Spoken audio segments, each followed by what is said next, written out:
There's the pressure from Stitt against Thomas. He runs into Hansbrough. Well, he barely got it across the timeline. Green, another tray. We're down to 2. Timeout, North Carolina.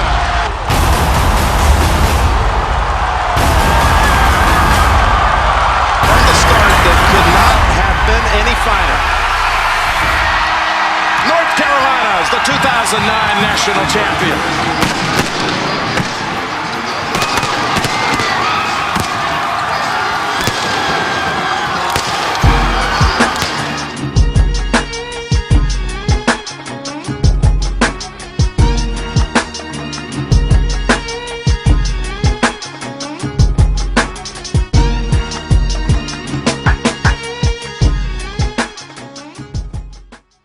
So before every game, we come through this tunnel. We meet right here. We have a little breakdown. We come together, break before we run out the tunnel, which is very overwhelming. You know, we have a little talk. We walk through here. So coming through this tunnel was an overwhelming, very overwhelming feeling, but in a good way. So I miss running through out here and having almost 22,000 standing up, yelling for me and cheering for us, and just, you know, playing on this floor. Nothing but Carolina blue everywhere and white. You can see all the banners up in the sky. You can see all the jerseys up in the sky, all the great things come through here.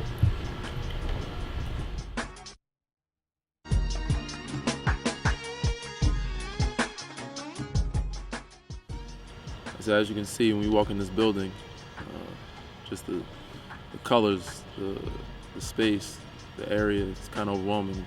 Then you see the history of the players, the jerseys, and the rafters, the ACC championship titles, the banners, the appearances, you know, all the names, numbers, and years that are up there.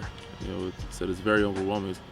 It's amazing to see. You know, you see the guys in the front row who won Player of the Year. Those are the jersey numbers you can't get, and the guys behind them who won either Final Four MVP or been, you know, NCAA, you know, All-Team or ACC Player of the Year or a gold medalist. There's a long list of things that those guys have achieved, and that's why their number is up there. And hopefully one day I can get my jersey up there. It's never too late, so it's something I'm working on.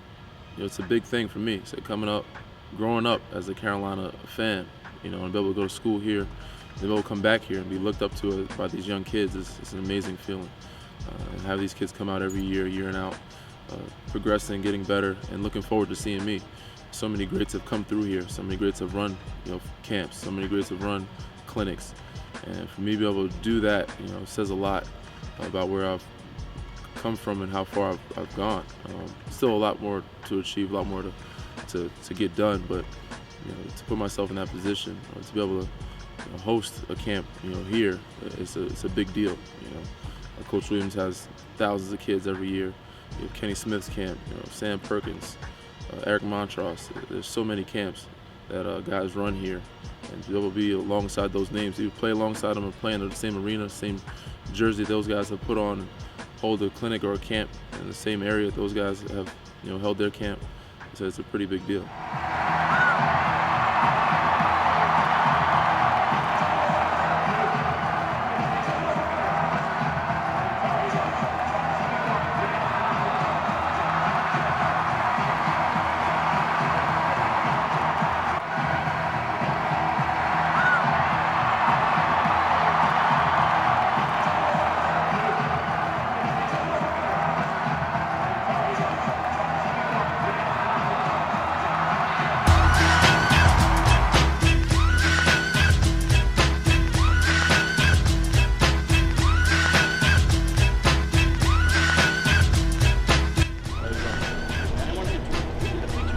Yeah, sure, also I'm not.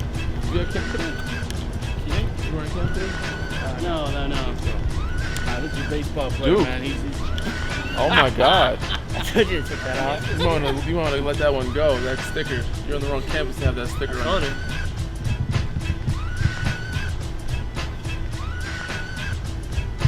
I appreciate it. Thank you so much, man. Good luck to you, man. Stay healthy. Thank you. Yeah, you might want to get rid of that sticker or hide it or something. What's up, man? How you doing? Pretty good. How are you? I'm all right. I'm your biggest fan. Oh yeah? I'm biggest fan of the Spurs. Yeah, I'm a car dealer. I'm really senior. What you do? Yep.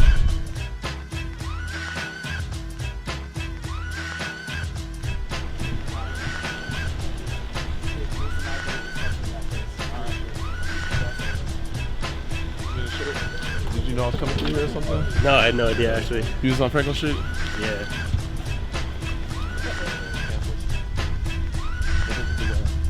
She's about to drink out of it. They might, hopefully they fix the water. Change it. It looks clean.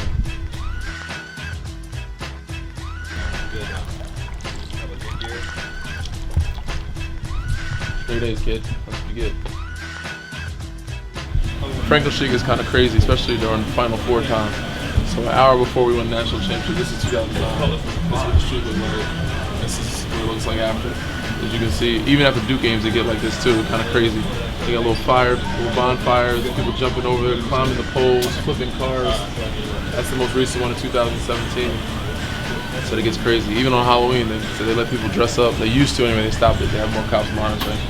But they used to have like 80 to 100,000 people on Franklin Street shut it down wearing costumes. So that's why it's legendary and known for what it is. Franklin Street gets kind of crazy after big wins and on holidays. Yeah, I think I sent this to him some years ago. I don't remember when I sent this to him. It had to be like maybe when I first got out of college, 9 years ago. Everybody says thank you to Sutton. They took good care of us when we were here.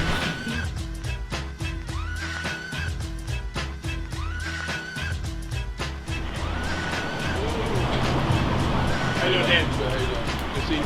Same. This was the house that I lived in my senior year. Obviously they were doing it. Looks really nice right now. It's amazing. It was in the woods. We had low key. It was me, Marcus, Bobby, Tyler, Preston. I used to drive around back. I had a little area for like my little driveway. I used to live downstairs in the basement. Kind of where I had to build my own room. I had to put rug in. I had to put ceiling, like sheetrock for ceiling. We had to get somebody to help us make a bathroom. I had to find a bunch of stuff on Craigslist, you know, from beds to, you know, tables to nightstands to desks, a little refrigerator. So I had to pretty much build my room from scratch and turned it into a nice little area. Got a little cold in the wintertime, so I had to get some heat warmers, some space heaters. But it worked out well for me. It was, you know, a great little area. We had a lot of fun times here. And this is called 106. Carolina, everybody's called 106. We used to have parties here and have a good time. But it looks like somebody bought it out and redoing it, but it looks beautiful, man. It's the old stomping ground. It's part of it anyway. I used to live on campus most of my years, my freshman through junior year, basically. And then here.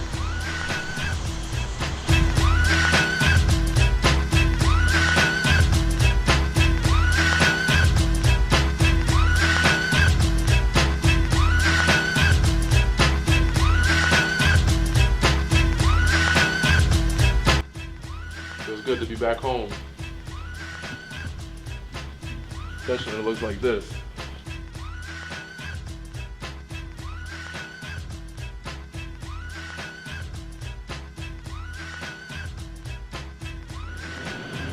'17 kids. Oh, here you go.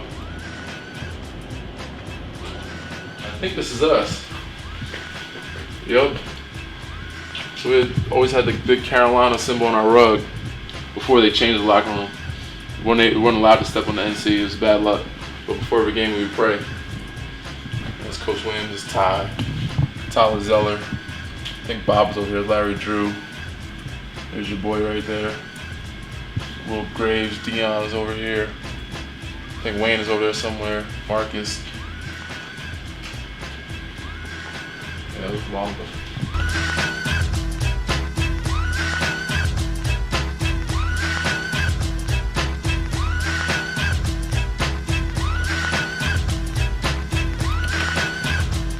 Workouts in here.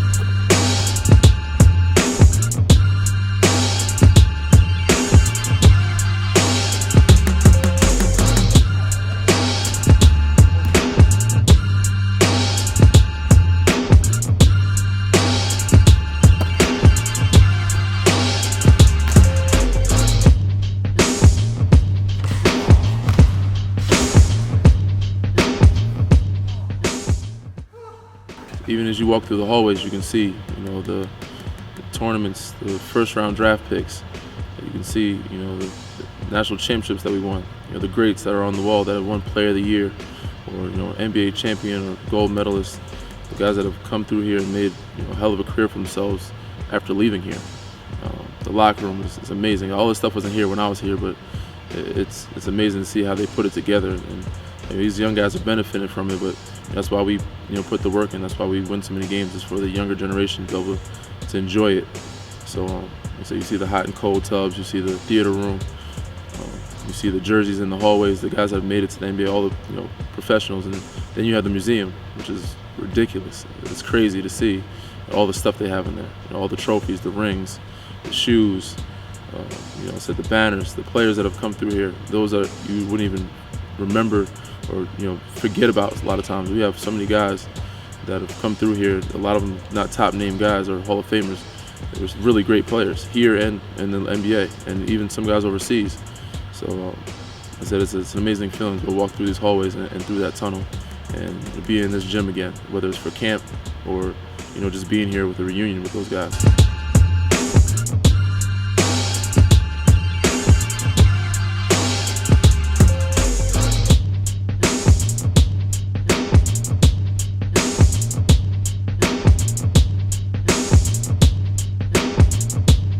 The best thing about camp, I think, is getting to interact with all the parents. Selling merch, it's nice because everybody that comes in the door, I try and make a memorable experience. They always have fun at camp and they learn a lot here, but when they get home, they have something to take with them and look at and remember the good times that they had over here. Camp was great this weekend. We had an amazing time. Thank the sponsors for helping a lot of those kids get in. We had about 80% of our campers sponsored in by a lot of our sponsors. You know, Rusty Carter was a great one. Betray the Truth was a good one. We have Chipotle, who helped, you know, feed them, Body Armor providing the drinks. But you know, all our sponsors from, you know, Texas and Carolina coming together helping these kids to get in. You know, we had a, you know, good connection and good relationship with the Boys and Girls Club, allowing some of those kids to come in and play. So it was a lot of fun having those kids around, and we had a great turnout. You know, about 90 plus kids, which is probably the best turnout we've had in a while since we've been here.